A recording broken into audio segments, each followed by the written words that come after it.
Never discount M-60 machine gun.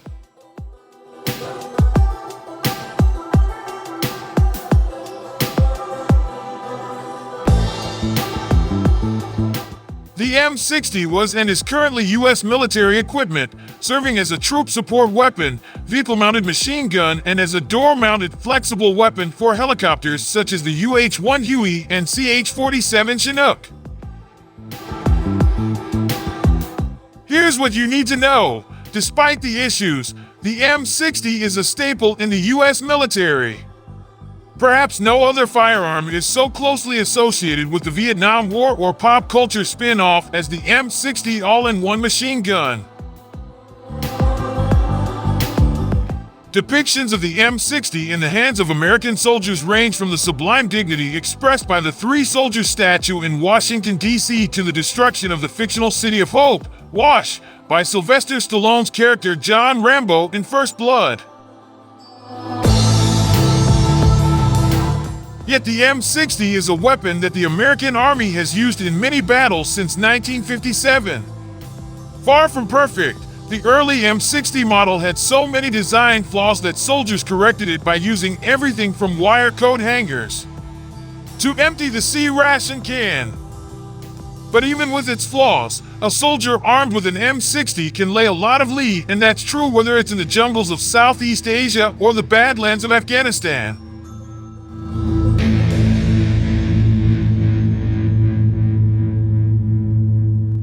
The M-60 is great to carry, has good ergonomics, and the sling swivel fits properly. Tim Jackson, a former M-60 shooter with the 101st Airborne Division and 2nd Infantry Division, told War is boring.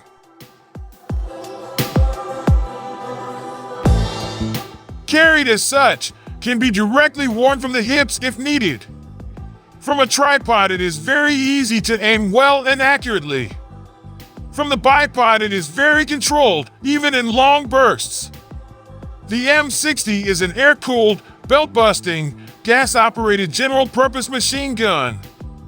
It fires 7.62mm rounds at a cycle rate of about 550 rounds per minute, a rate of fire that requires the crew to change the barrel of the M-60 every minute.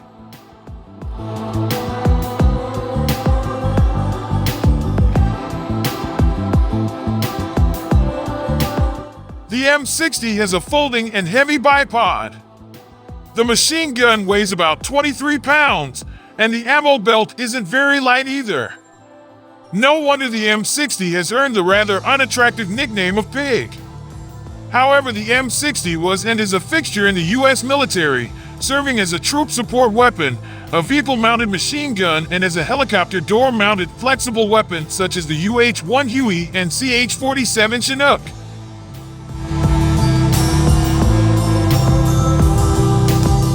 America started developing the M-60 after World War II. At the time, another group of machine guns in the U.S. arsenal fired .30 caliber rounds, and the military was in the process of converting the 7.62mm NATO round.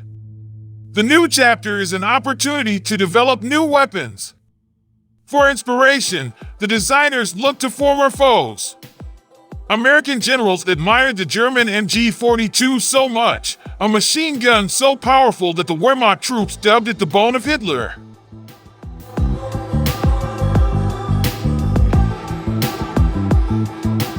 The belt-fed MG-42 has the level of dazzling fire quality that American gun designers consider desirable. Prior to World War II, U.S. military training emphasized marksmanship over speed of fire. But experience during the war proves that most battles take place over relatively short distances where throwing a lot of bullets is more important. When you have hundreds of bullets flying at you, your natural reaction is to keep your head down. When you do that, other bad guys move into position to finish you off. The same philosophy also contributed to the rise of the assault rifle. The German FG-42, a paratrooper assault rifle, had equally desirable qualities, such as a gas-operated bolt that the Pentagon closely scrutinized.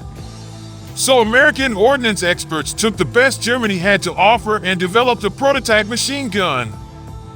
In 1957, the Pentagon adopted the weapon and dubbed it the United States Machine Gun, caliber 7.62 millimeters, M-60. It's been in arsenals ever since. Some argued it wasn't the best machine gun compared to foreign models, such as the FN-MAGE. But the U.S. could manufacture it at home, something that made congressmen with defense industries in their districts very happy. For one, no one designing the M-60 remembered to put a wire-carrying handle on the barrel. That made changing the barrel an agonizing affair during firefights in Vietnam.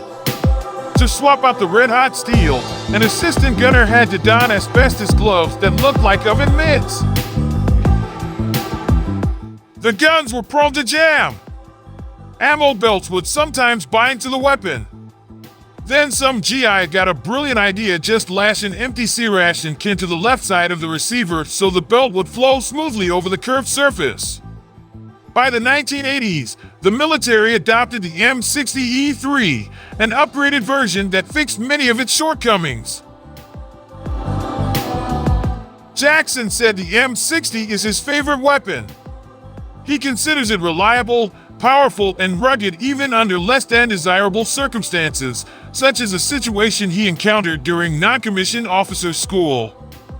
They failed to issue us lubricant for our weapons, and the little bottle I had didn't last long, so I grabbed a bunch of butter from the chow hall and lubed the M60 with that, Jackson said.